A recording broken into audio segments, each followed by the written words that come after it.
Hey, y'all, let me tell you about Mochi. Mochi is a telehealth platform that connects patients seeking medication-based weight loss treatment with board-certified doctors and dietitians to help them determine the best treatment options to accomplish that goal. Mochi's program is completely virtual, meaning you can access their services anywhere in the United States and you will be meeting with their team online. You deserve doctors that listen. Mochi is dedicated to providing holistic, patient-centered care that prioritizes overall well-being with the goal of transforming how weight management is approached. Mochi Health takes a holistic approach to weight loss that includes visit with board-certified doctors, nutrition consultations, and medications delivered to your door. Science-backed medications including GLP-1s like Ozempic and generic compound versions, affordable and accessible, regardless of insurance coverage. With Mochi, their dietitians work hand in hand with your medication to create personalized nutrition plans that fit your lifestyle. Reach your weight loss goals with science-backed, FDA-approved GLP-1 medications and support from real doctors and guidance from registered dietitians and help with making easy and sustainable changes to achieve results. Y'all have seen this. My wife has done it. My brother-in-law has done it. One of my best friends is doing it. And it really is an amazing process that works. So get started at joinmochi.com and use code RLRC to receive $40 off. That's joinmochi.com and use code RLRC to receive $40 off and let Mochi help change your life. Hey guys, it is Ryan. I'm not sure if you know this about me, but I'm a bit of a fun fanatic when I can. I like to work, but I like fun too. And now I can tell you about my favorite place to have fun. Chumba Casino. They have hundreds of social casino style games to choose from with new games released each week. You can play for free and each day brings a new chance to collect daily bonuses. So join me in the fun. Sign up now at ChumbaCasino.com. Sponsored by Chumba Casino. No purchase necessary. VGW Group. Void where prohibited by law. 18 plus. Terms and conditions apply. Listen to that. Nothing beats a vinyl. Some technology just stands the test of time. Our technology not only brings the cool, it also brings the heat. At Mitsubishi Electric, we've been mastering and innovating heat pump technology since 1970. EcoDan, continued innovation in heating for home and business. Mitsubishi Electric, changes for the better.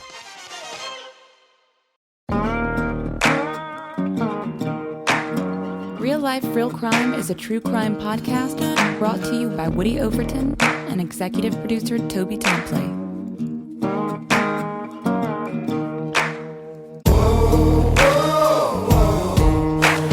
You have the right to remain silent.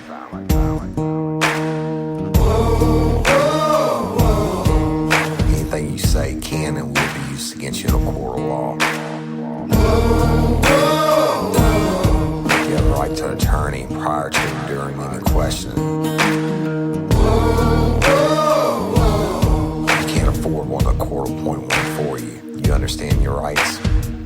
Your crime spree was over, son. Yeah, you thought you had it licked, but Detective Overton made you should have turned to shit.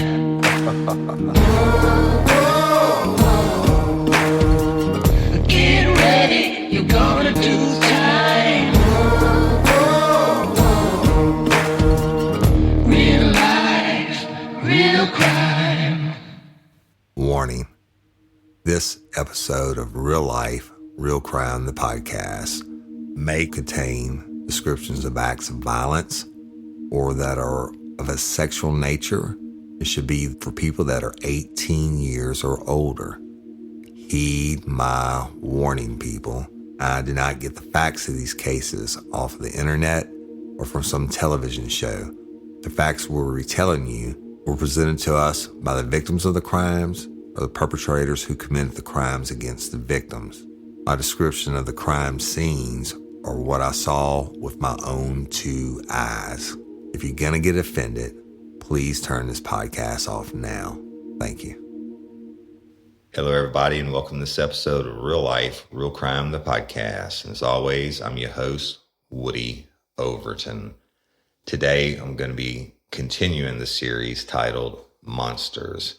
And it's part 3, y'all. If you haven't listened to 1 and 2, go back and listen to it.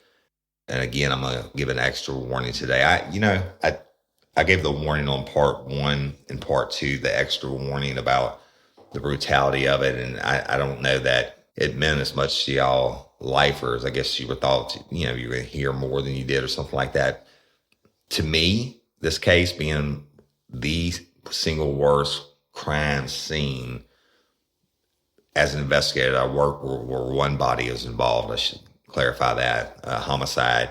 I guess when I'm bringing y'all back through this scene, I'm seeing everything in my mind. I don't use any notes, and I'm raw and I'm unscripted and all that. So I'm literally 14 or 16 years later, however long it is, I'm taking myself back there, putting myself where I can see everything and smell everything. And so it's just really graphic in my mind. And that's why I'm giving the warning. But today's episode is going to have some tough stuff for you to hear in it. So if you're going to get offended, please turn it off now. Turn this podcast off now.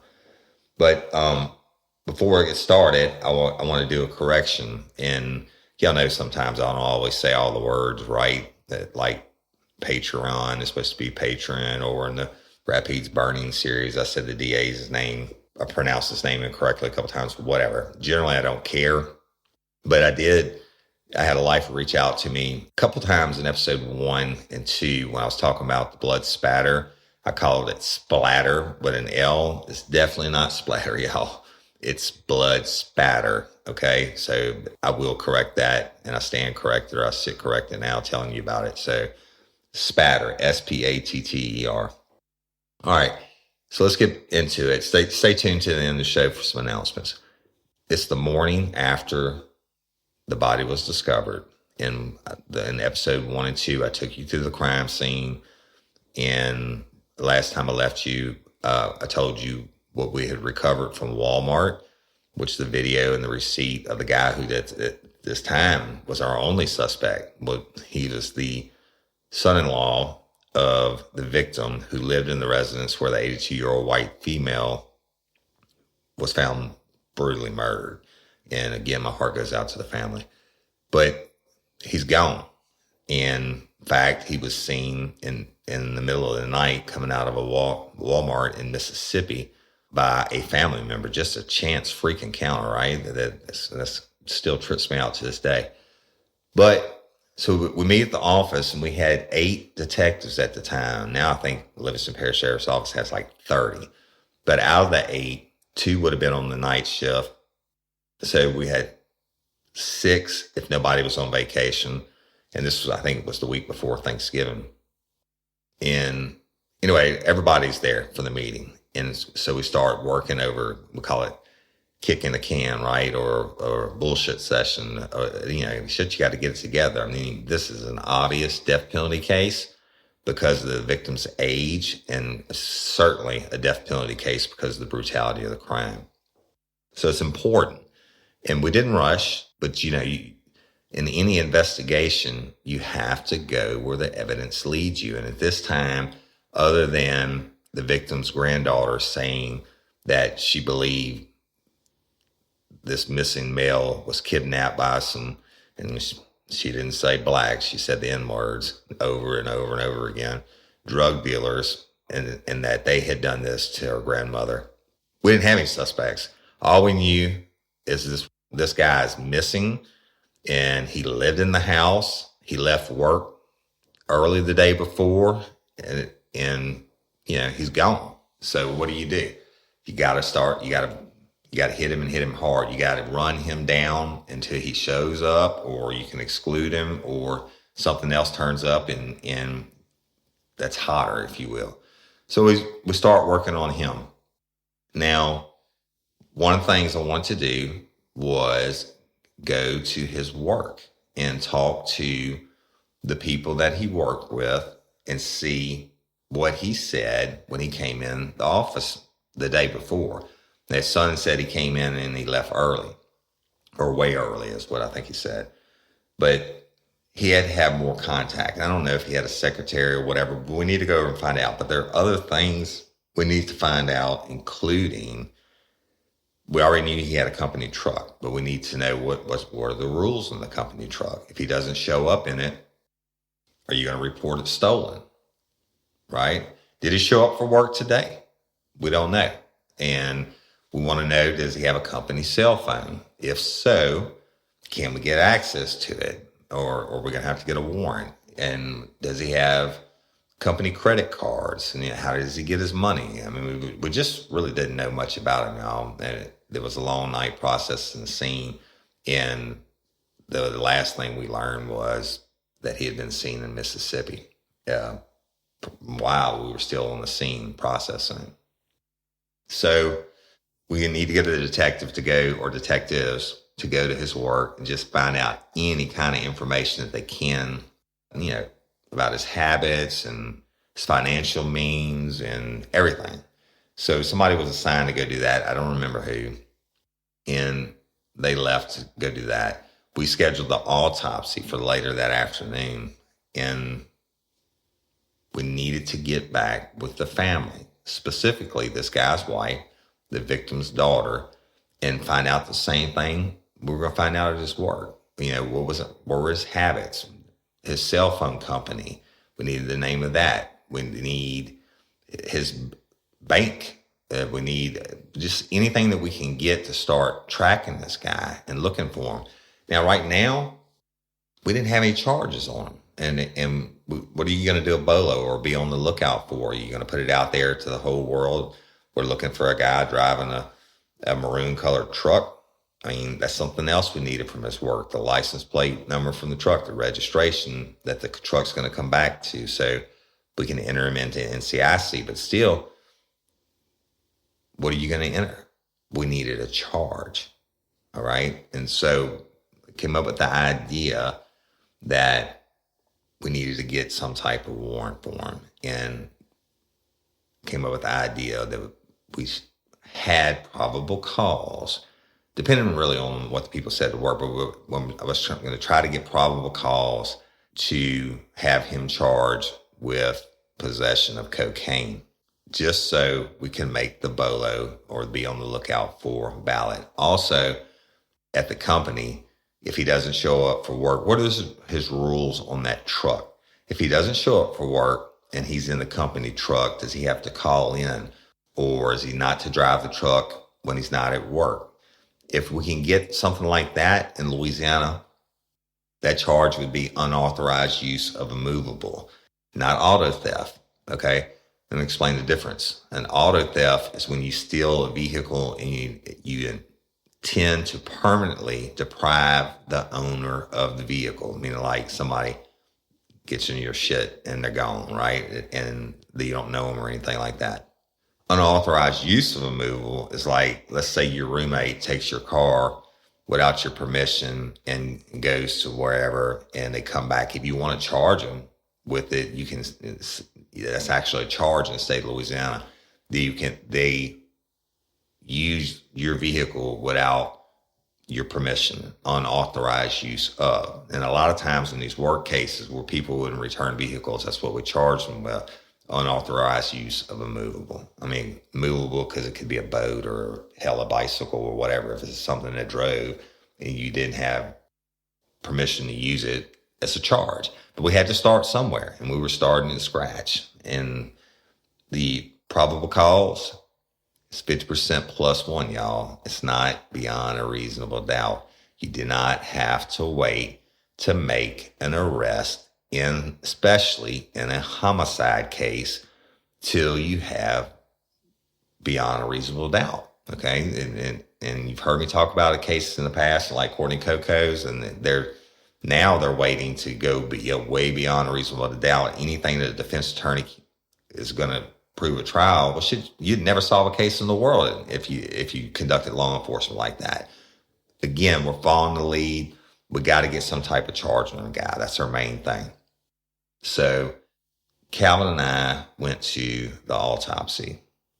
And again, the autopsies at the time were conducted in a metal building behind Seals Funeral Home in Denham Springs, Louisiana.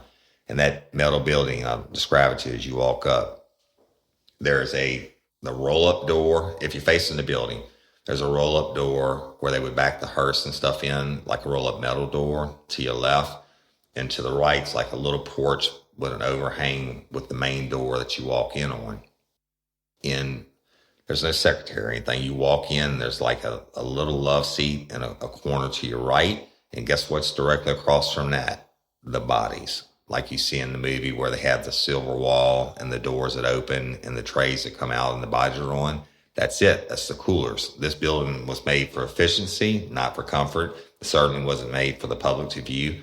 Then you walk right past the bodies, and there's a right on the right-hand side of that love seat was a small enclosed half bath, a toilet, and a sink, and a door, right? As soon as you walk past that, on the right-hand side is the first body station, is what I'll call it. And that's where they embalm the bodies and stuff for the funerals. And you take that room, y'all, is like a yellow ceramic tile. The floors and even the walls over halfway up. And then there is a metal table, a slab, if you will, where the bodies were embalmed. And they have hoses that are connected to it, etc. And they go and run into a drain, and it's pretty gruesome to think about, but I mean, that's how all the bodies are done. Basically, the embalming equipment was in that room. But that room dead ends, but right before you get to that table, you take a left into a doorway, and inside the door, you're standing, you walk into the doorway, you're standing in between two more body setups, table setups, and the one to your left and the one to your right. The one to the left is where we always conducted the autopsies, unless you had multiple victims, and sometimes they would use two tables.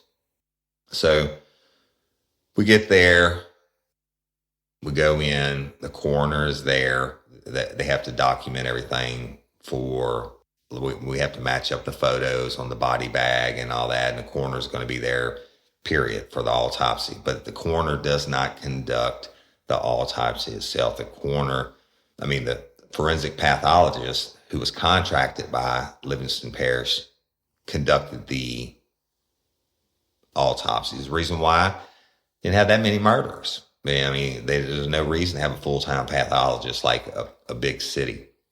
And the guy that did it was Dr. Corkin, and he was a genius. And y'all heard me talk about him in past episodes, like Pants on the Ground, etc. Just a genius. And he was an elderly man, short, bald-headed, and every time he would come in, he would bring his wife, and I'm sure they're both deceased by now. And his wife was a career like a nurse, I believe, like an RN, but she was in the early stages of dementia. But she would come and in case he needed any assistance or whatever. But Dr. Corkin would come in, and they had lights in these rooms, but he would come in, he would bring his own stuff in, his own autopsy tools, and he brought this tall lamp, and it looked like it came from Walmart, but it had like 6 bulbs on it, and he would bring it in. That's one of the items he'd get when he'd come in. And so we're there, the body's been placed on a table, Dr. Corkin comes in, he brings in his lamp stand, plugs it in, and he's like, he's always got something funny to say, but he was a dry humor, if you will, but anyway, he comes in, we match up the tag on the bag, he holds it up for us, we verify it with the picture, he verifies with the picture. Now, y'all, he's been doing this forever. I mean, he's done thousands of autopsies, and he's testified in hundreds and hundreds and hundreds of murder trials. But I told him, I say, Doc, and this is what we have before we began. And I told him about the 82-year-old victim. I told him about the severe trauma to the head. And he's kind of a quiet man. He's shaking his head and he's listening, and he's taking it all in. Now, this guy has seen so many, thousands of dead bodies. And we established a chain of custody and cut the tag on the bag. And y'all, these bags are black like nylon, and it's on the table. And what he takes over, we don't do anything from that point on, unless he wants a photograph or needs some type of information. But we stand there and we observe. And so what he does is cuts the lock, okay, and we take the pictures, all that. Then he does everything. He's got his pants on. Yes, half the time they would fall to the ground, but he's got on his scrubs, if you will. And then he puts on his scrubs. He would change before he started. He puts on his scrubs and he unzips the bag. Then he folds the bag open onto the metal table, not where the sides were exposed, but enough where he could begin to process or to begin to view and process the body. So he unzips the bag, pulls it down, opens it up. Then he will lift her up and pull the bag without turning it to the left or right where anything could spill out. He pulls the bag down until the victim is laying on the table. Then he takes that bag and puts it to the side. But nothing can spill out of it. And that's important later on. I'll tell you why. So the victim is now on the table, and she's still in her nightgown. And I told him about it being pushed up, possible sexual assault, and the panties pulled down, possible sexual assault. I also told him what I observed about the blood not being on the panties, the blood spatter not being on the panties like it was all over the walls and everything. And I even showed him some pictures of the walls and what it looked like before, her underwear and everything looked like, obviously, before we rolled her over and put her in the bag, because then the underwear got some blood on it. So I showed him these pictures, and he's like, okay. So he cuts her. Hey, ladies, are you feeling overwhelmed by hormonal changes? Well, you're definitely not alone. There are more than 1,000 hormone disruptors living in our environment right now. It's in your food, your water, the air you breathe, the clothes you wear, your skincare products. They all mess with your hormones. Then there's the natural hormone changes your body goes through, premenopause, menopause. And while it's a natural process, it doesn't mean you have to suffer through it. The good news is you don't have to suffer through it anymore, because now you have Hormone Harmony, a formula made only with herbal ingredients that are shown to reduce hormonal symptoms in women of all ages. Hormone Harmony is not just a hormone support and supplement. It's become a phenomenon. Women can't stop talking about it on social media. A bottle of Hormone Harmony is sold every 24 seconds. And the biggest benefit? Well, my wife says it makes her feel like her own self again. And that's what women mention over and over in the reviews. And there are over 30,000 reviews for Hormone Harmony. And for a limited time, you can get 15% off your entire first order at happymammoth.com. Just use code RLRC at checkout. That's happymammoth.com and use code RLRC for 15% off today. That's happymammoth.com and use code RLRC. Hey, y'all, let me tell you about Gobble. All Gobble meal kits are pre-prepped. That means less work for you and less waste in your kitchen. Their meal kits include everything you need so you can save time at the store or just skip that trip entirely. I got the box in and I had 3 different meals. I had a Kung Pao chicken, crispy fish tacos, and a beef bourguignon, however you say it. But let me tell you about the classic beef bourguignon. Look, it came with beef pot roast and a beef broth concentrate, red wine demi-glace, cremini mushrooms, cipollone onions, mashed potatoes, baby carrots, and rosemary thyme butter. It was so easy to make. Literally like 15 minutes it took Cindy. And let me tell you something, all the dishes were fire, but this thing was like a taste explosion in my mouth. It's just unreal.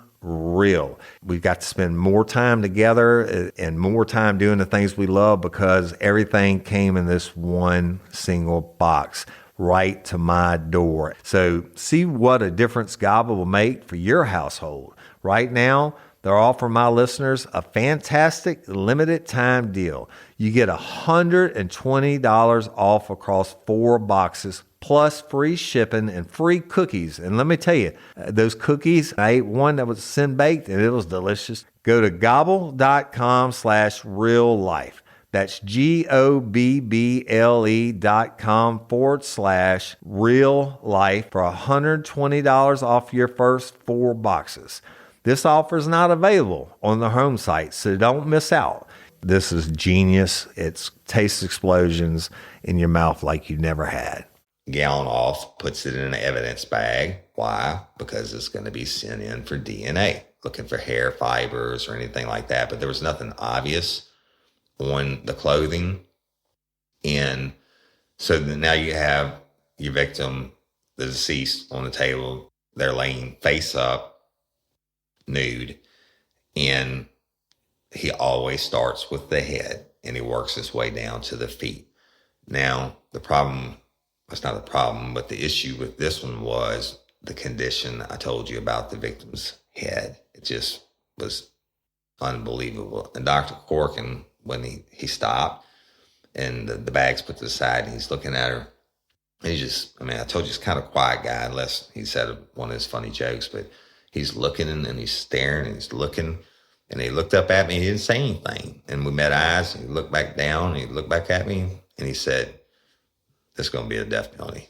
And I said, "Yes, sir. I believe that in my heart." And he said, "Well, you know, I always do great work," he said, "but we're really going to have to take our time on this one." He said, "All the head traumas I've seen, this has to be the worst or one of the worst or the most amount of damage I've ever seen to a human head." And y'all, you look at it, it just doesn't exist. I don't know how to put it in context for you. And I'm not trying to sensationalize, but what he has to do, he starts to observe the head from the outside and the hair. And he's going through now each tear, and there were so many, each tear, he would take a ruler and put it up against the tear, and then he would say, "Take a picture of it," and then take a picture of it, right? So why? Of course, it's going to help determine the cause of death, but he's trying to count all the damage to the head, and it's just too much.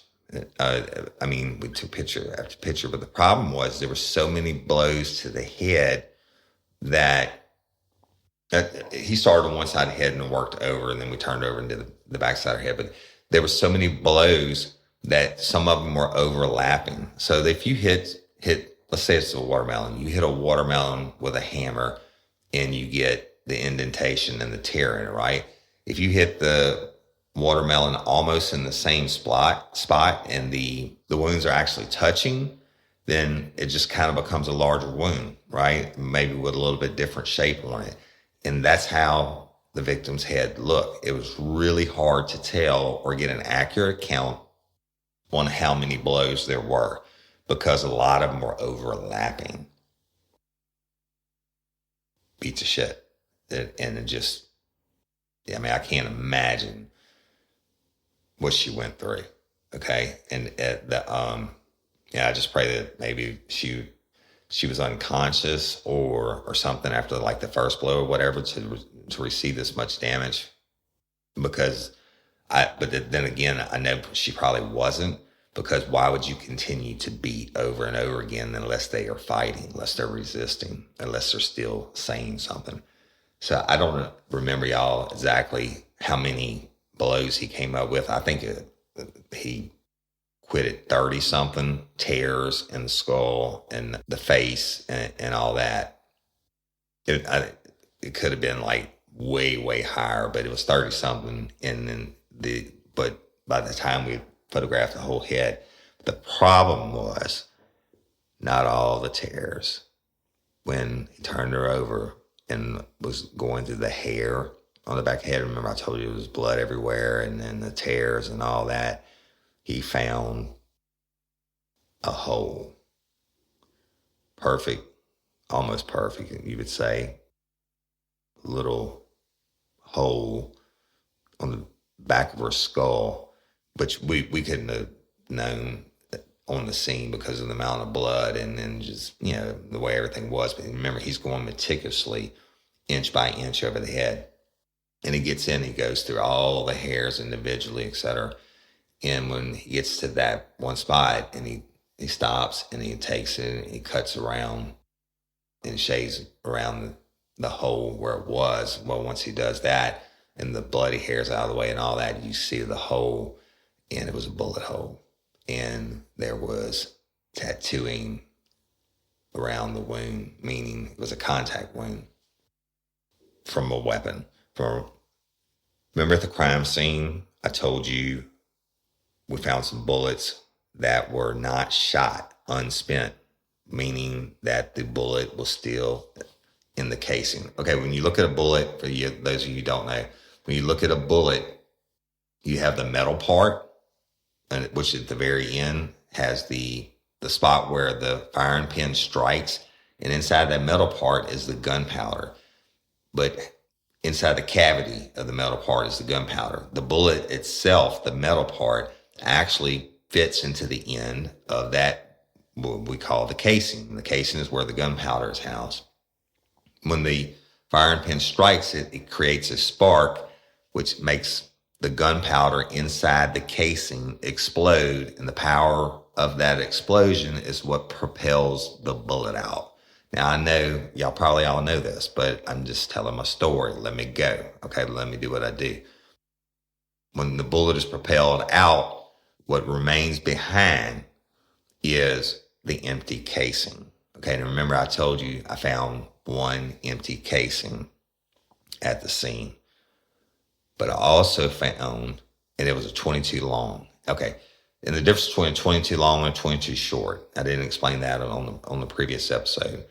A 22 long only fits in certain types of 22 rifles or pistols. It's just that the casing is a little bit longer. If the bullet size is the same, it's still a 22 caliber, but the casing contains more gunpowder. Therefore, it is a stronger propulsion that the bullet gets when it behind the explosion when it comes out. 22 short, more commonly for pistols, is still a 22 bullet, but less powder, and they won't fire from the same gun, or especially older rifles. But there were 22 shorts that were not spent, meaning they had not been fired. The bullet was still housed inside the casing, and the gunpowder still inside the casing, and the firing pin had not struck him in the blood in the crime scene. But the one that we found spent was a 22 long, and I told the doc that.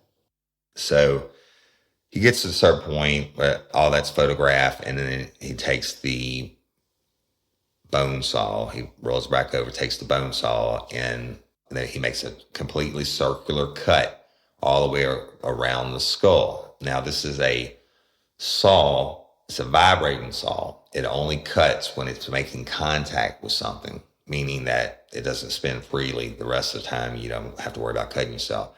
But he puts it against the skull, and he makes a perfect circle all the way around the top of your head, cutting into the skull itself. And normally it's a sound that I'll never forget, no matter how many years I haven't done it. But he makes that cut around, and he takes a tool in almost like a screwdriver, if you will, and then a little hammer thing, and hits in, and he has to break the suction on the skull. And when he does that, let me back up.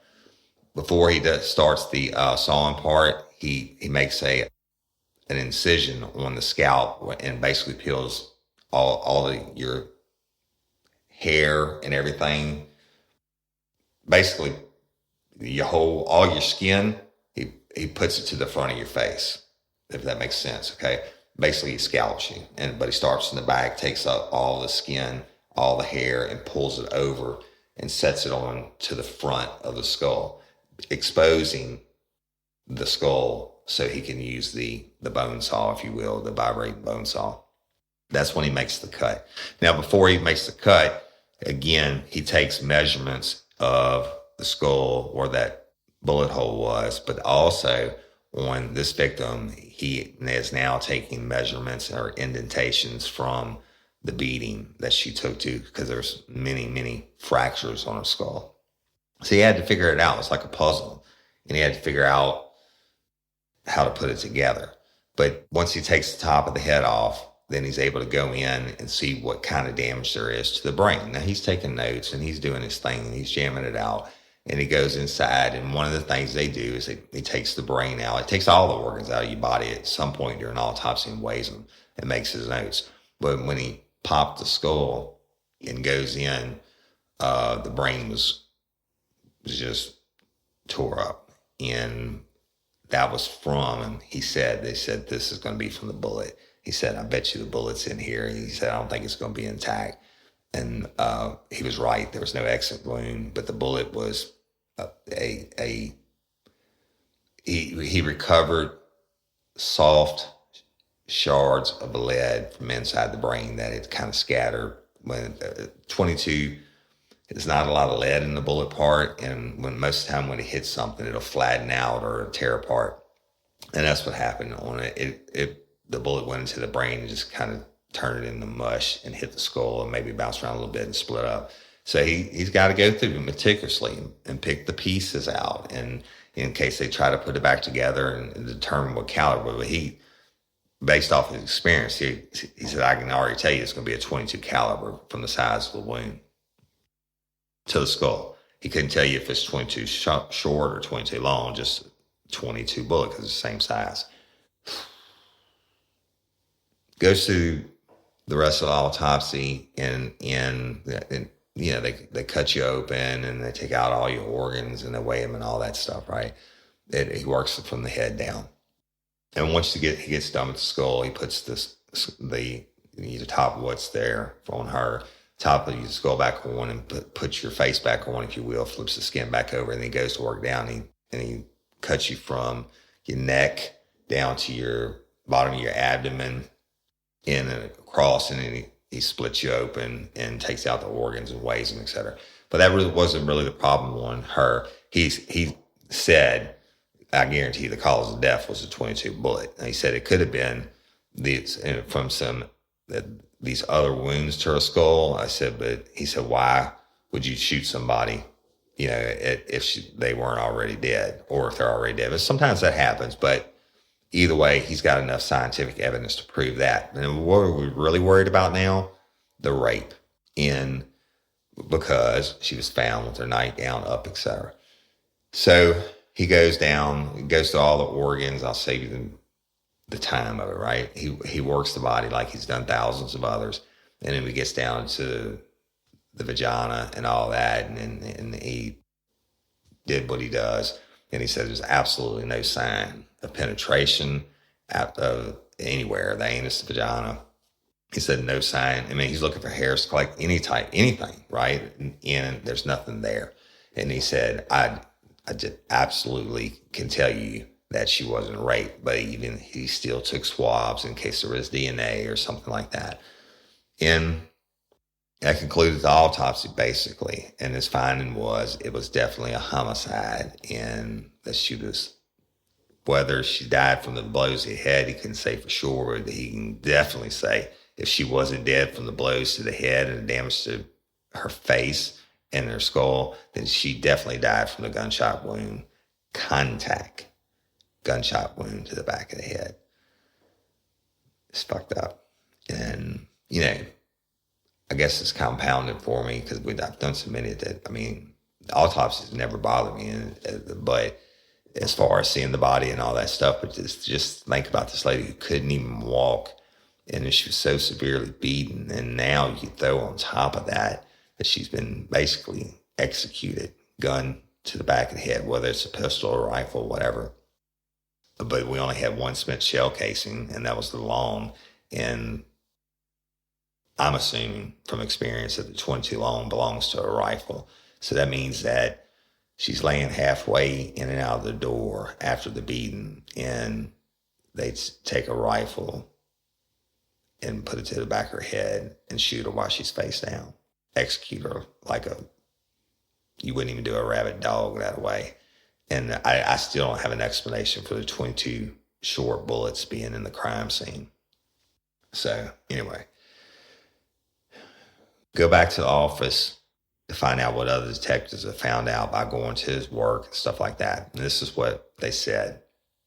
They interviewed several, and I'm not going to say names, they interviewed people that he worked with. And the day prior, he came into work and he stayed like an hour, maybe hour and 45 minutes. But then he told one of them that worked there, he said, "Oh, my stomach's messed up. I don't feel good. I'm going to go home."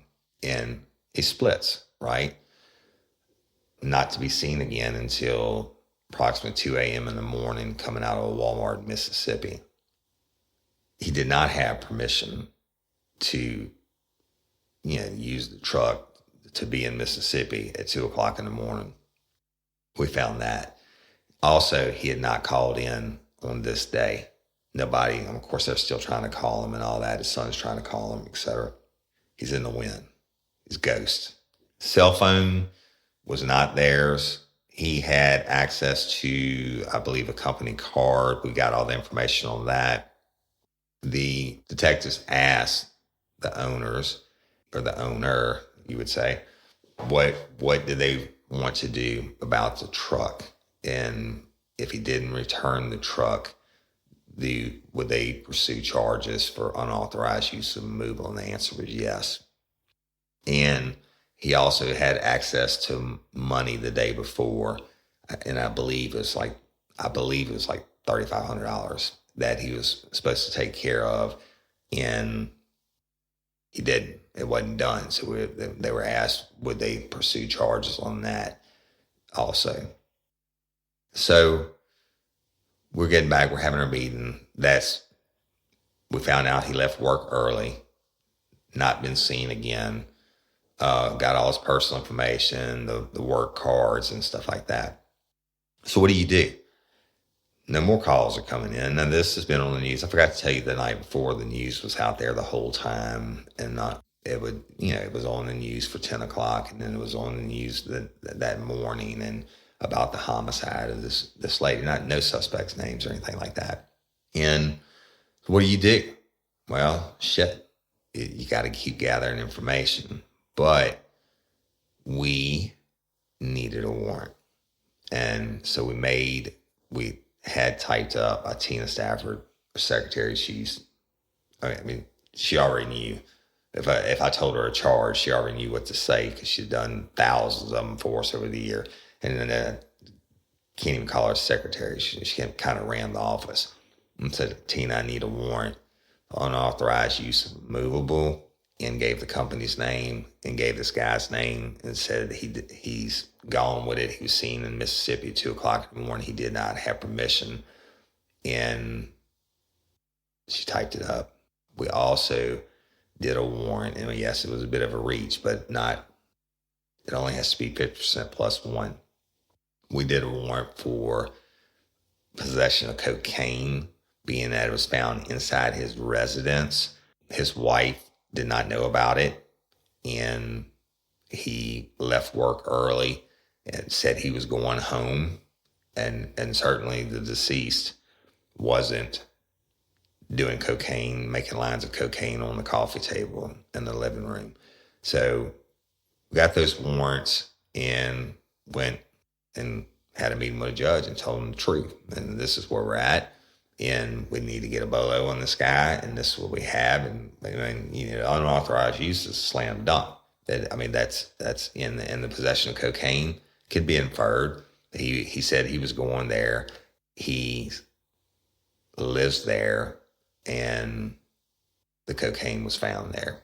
A little bit of reach, but you got to do what you got to do, right? If they throw it out, so what? You need to get him in. You need to get your hands on him.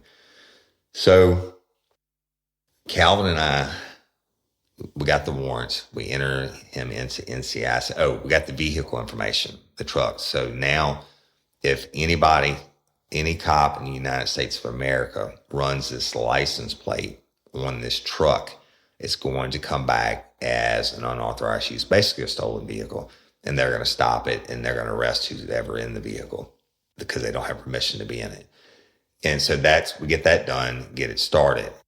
It goes into the NCIC computer, and any cop, if they happen to stop him, will make the arrest. Okay. Hey, y'all, you want to set your child up for success? Is your child struggling with a specific subject or need help with the subject? Is your child ahead, not getting challenged enough in class? Well, IXL Learning is an online learning program that enriches your homeschool curriculum. It offers practice in math, English, language arts, science, and social studies while adapting to each child, meeting them where they are. Plus, IXL encourages students to become curious and empowers them to choose how to learn. Look, we homeschool our son. No doubt about it. He's more of a visual learner, and we use IXL, and Cindy teaches him, and there are so many different benefits to the program.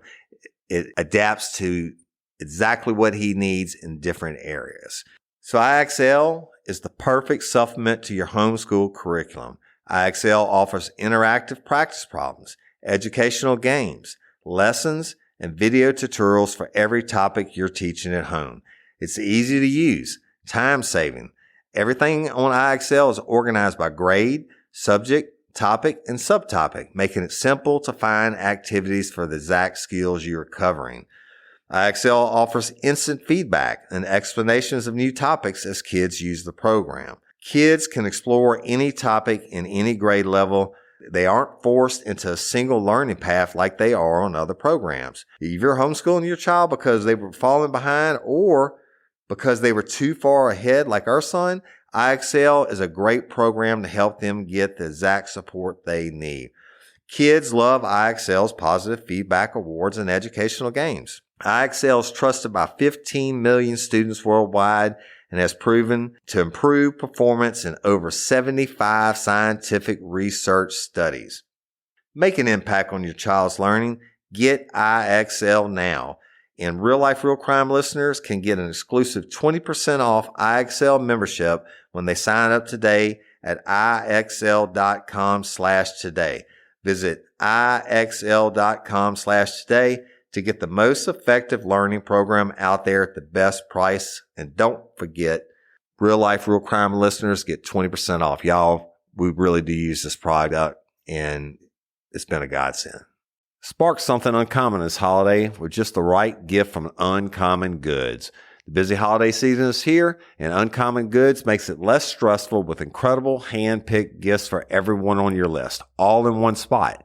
Gifts to spark joy, wonder, delight, and that's exactly what I wanted feeling. Hey, y'all, I ordered a super cool piece. It's a candle with a sculpture of LSU's Tiger Stadium on top of it.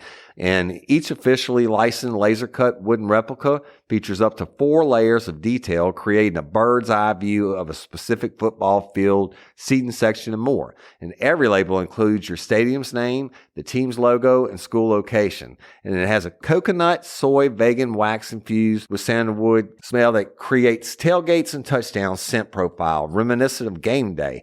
It's invigorating like fresh cut grass and nostalgic like smoke from a pre-game grill, and calming like the crisp autumn air of a new semester on campus.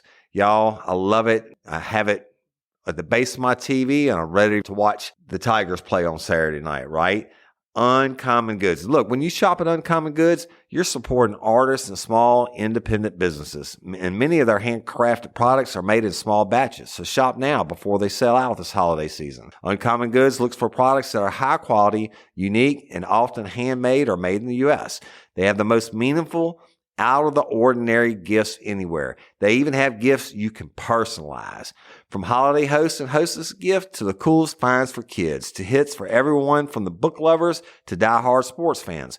Uncommon Goods has something for everyone, not the same old selection you can just find anywhere. And with every purchase you make at Uncommon Goods, they give $1 to a nonprofit partner of your choice. They've donated more than $3 million to date. So to get 15% off your next gift, go to uncommongoods.com/RLRC. That's uncommongoods.com/RLRC for 15% off. Don't miss out on this limited time offer. Uncommon Goods, were all out of the ordinary. We then go to meet with the family sometime later that evening. It was at the sister's house who was married to the Baton Rouge City police officer. And we called the victim's daughter, and that's where she was. We needed to go get more information. We needed to find out, like I said, about the cell phone and bank accounts and all this so we can start tracking this guy. And we go over there, and when we get there, outside is the female who kept using the N-word and had told us she believed it was drug dealers, and she's outside and she's smoking, and she has on a long sleeve shirt, blue denim, like a lighter color, not like a dark blue jean, but like a lighter color shirt. It's untucked and it's all the way down to her hands. And she sees us pulling up and she throws a cigarette butt out and she puts her hands under her arms. And I said, "Hey, we're here to see your mama." And she said, "Come on, I'll take you in." And she brought us to a really nice home, brought us into the home, and the mom and the sister that was married to the Baton Rouge City cop and the Baton Rouge City cop were there. And we said, "Hey, we need to talk to you and ask you some questions." She said, "Can my daughter be in the room?" I said, and I was thinking, I don't really want the one to be in the room, but okay. And she said, "No, I mean, my daughter who lives here." And that was the Baton Rouge City cop's wife. I said, "That's fine. And you can bring him in too." So we go in the room and we just start getting the general information. But she told us, she said, "Listen, I got to tell you, my other daughter's not acting right." And her sister conferred and then said she's just all, whacked out, if you will. And that's not the term they use, y'all. It was something like that. And then I told him, I played it down, right? I said, I get that and understand and duly noted. I said, but everybody takes grief differently, et cetera. I said, what we're here for is information on him. We need his cell phone. We need to know the name of the company. We got it. We need to know his bank accounts and does he have any credit cards and all this stuff. And she said, "Yeah, and I'll get you the information. I'll get my daughter to get you the information, or son can go get it." And, basically we want to know that. And certainly we want to know, had they heard from them, and they hadn't.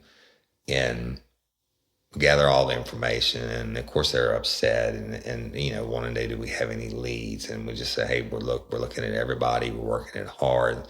And she asked about her husband. And I said, "Hey, we know he was seen in Mississippi, but we had to tell them, that we did do the autopsy, and it was definitely a homicide, and it did not go into that she was shot in the head, right? And they want to know how, and we just said head trauma. We didn't release that back."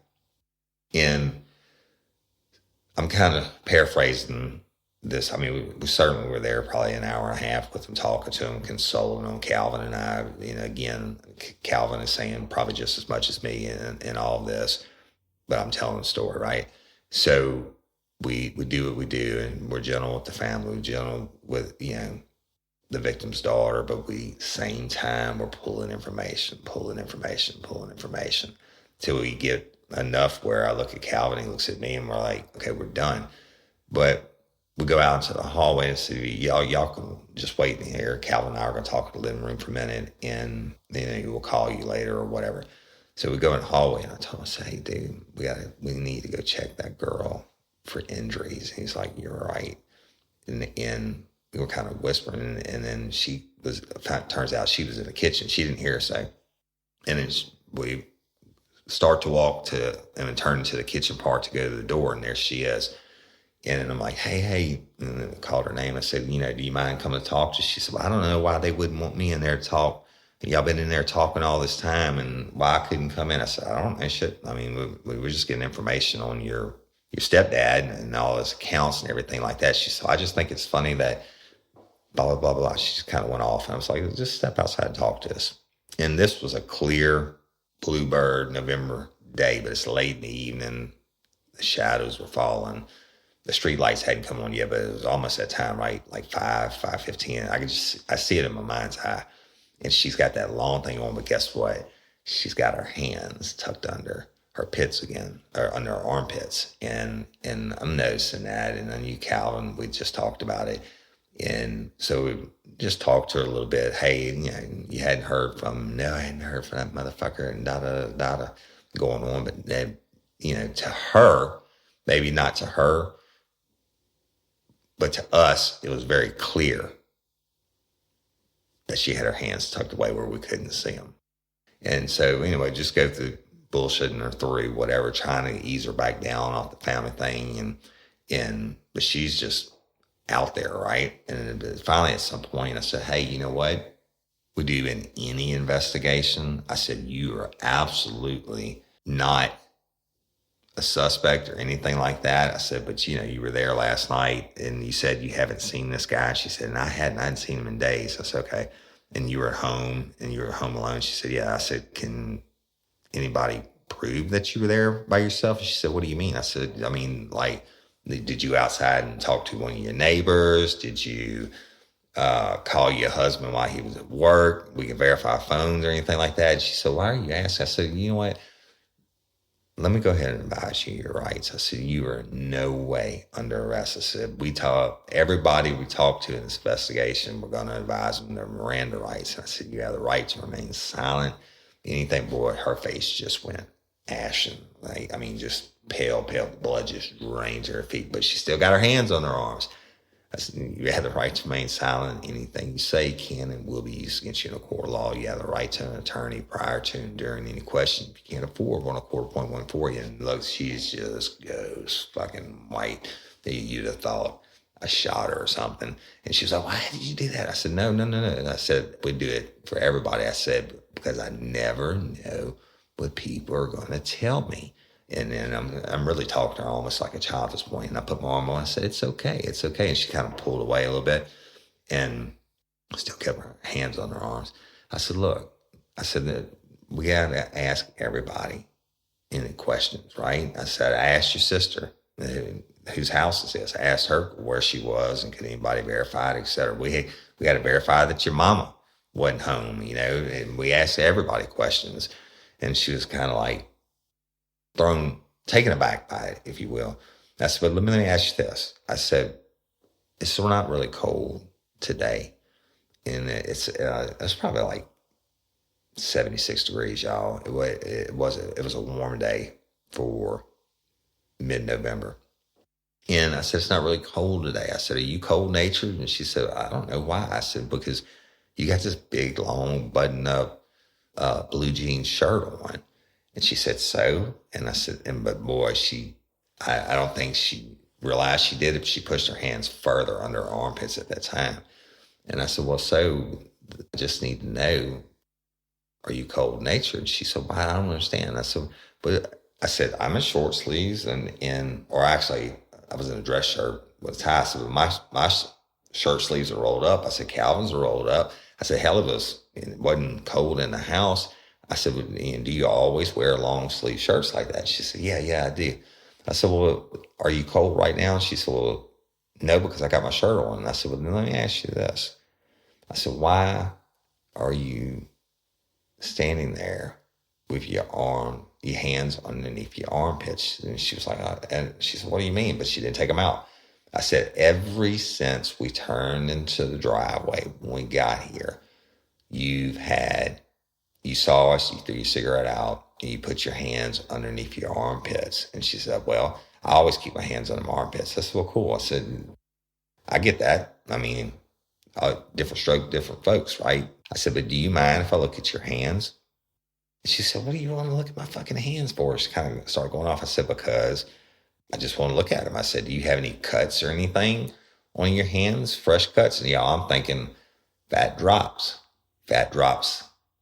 in the master bedroom, fat drops through the crime scene, the broken vase, the bottle, blood that I did not spatter, blood drops all throughout the house, including the gun cabinet in different places. And I'm thinking, I really didn't probably think that she had anything to do with it, but she kind of gave me the the gut instinct from when we first got on the scene and she was doing all that hollering and screaming. And yes, and I get there's different stages of grief and all that bullshit, and everybody handles it differently, but I didn't do it long enough. And guess what? I know whenever I get that little gut feeling, I listen to it, right? And now she's really upset. And I don't have anything. I don't have any proof.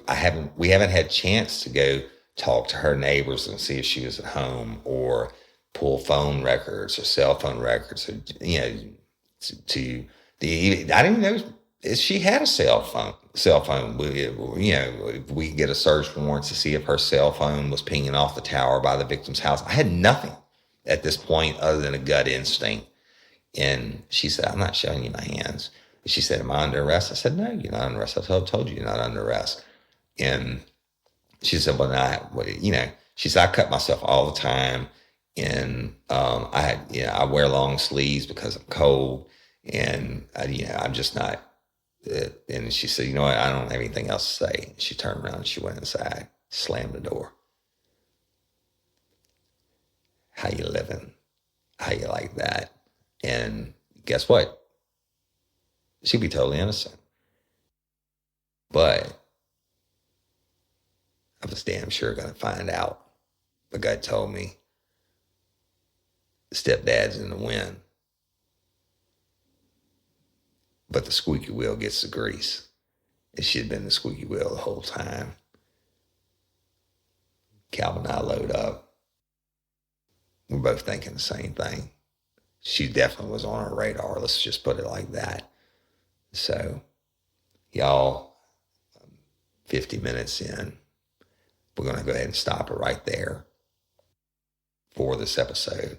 You do not know what's going to happen, even if you know this case. It is simply crazy. All right? Victim's son-in-law's in the wind. Victim's granddaughter gave me the heebie-jeebies. Maybe not the heebie-jeebies. The victim's granddaughter gave me pause, if you will. And she put herself on the radar. Okay? So we're going to stop it from there. And look, I'm telling you, I don't have any notes. I haven't looked at anything. And I'm recording this strictly from my visual memory. So if I get some minor detail wrong or whatever, then it is what it is. It's not with malintent. But I'm stopping this part 3 of Monsters for this week. I'm going to continue to do the series until I get done telling the story. And listen, there's a hell of a lot more to come, and stuff that was never, ever released. So that being said, thank you for tuning in and listening to part 3 of Monsters. Couple show notes, y'all, before we close out. I just again want to thank everybody for listening and liking and tuning in. And if you get a chance, go leave us a review on iTunes. It helps us out. The stats, I don't know why, but it does. Check out our social media. Instagram, I think I'm up to like 6,000 followers it's at Real Life Real Crime, and that's 6,000 followers just on that, which, I post different stuff on there every day. I try to post at least one different picture or a video or something every day. And some of it's true crime related, some of it's not, but most of it's funny. It's different than anything you're going to get on the rest of our social media.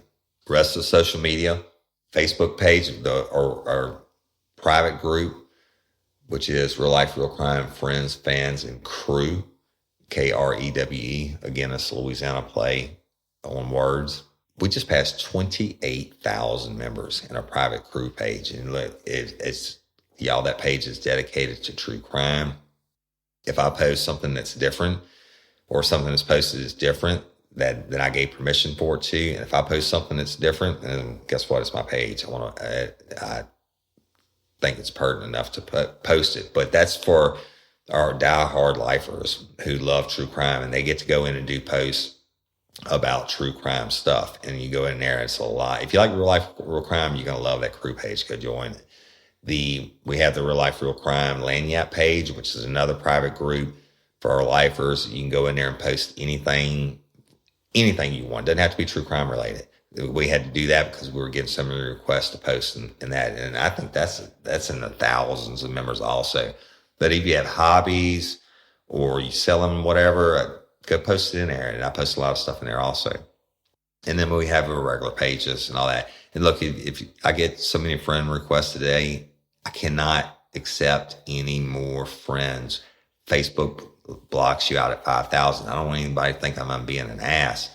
I would love to have you all be my friends in Facebook, but I can't. I'm blocked from Facebook from doing that. So I do have a regular Real Life, Real Crime page where you can message me or do posts or whatever, and I will answer you. And I do spend a lot of time on social media, and I try to answer everybody. If I miss something, I apologize, because shit, that's a lot to keep up with. But generally, sometimes I'll find messages somebody sent me on a page I hadn't been to in like 2 or 3 days, and I message them back. So anyway, lifers, I just love you to death.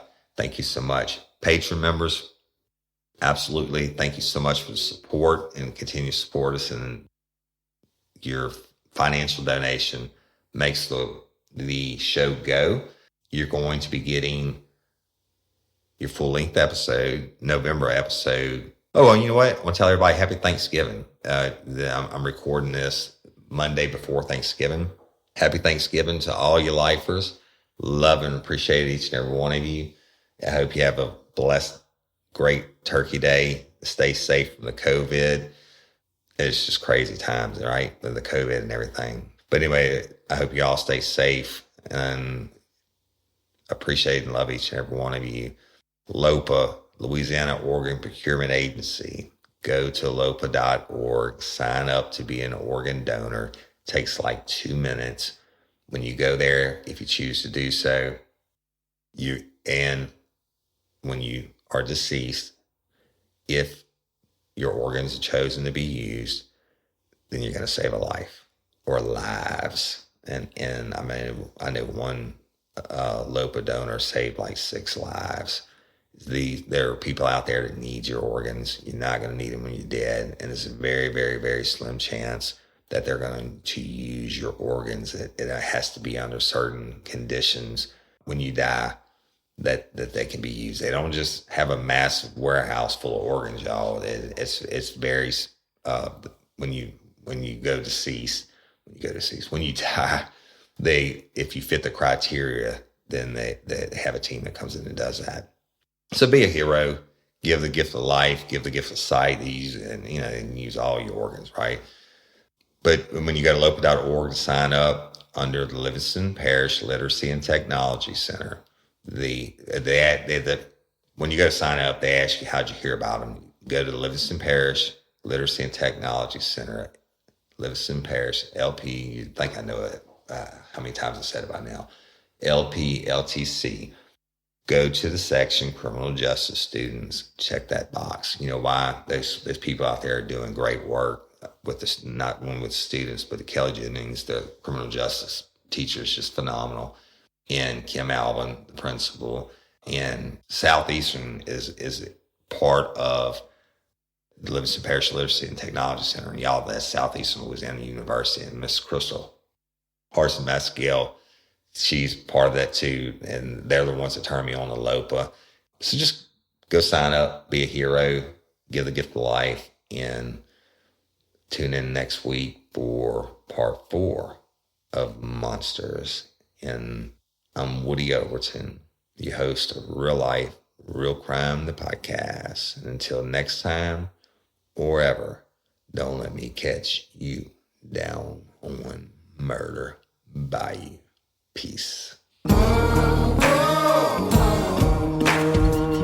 Get ready, you're gonna do time. Real life, real crime. Real Life, Real Crime is a true crime podcast brought to you by Woody Overton and executive producer Toby Templey.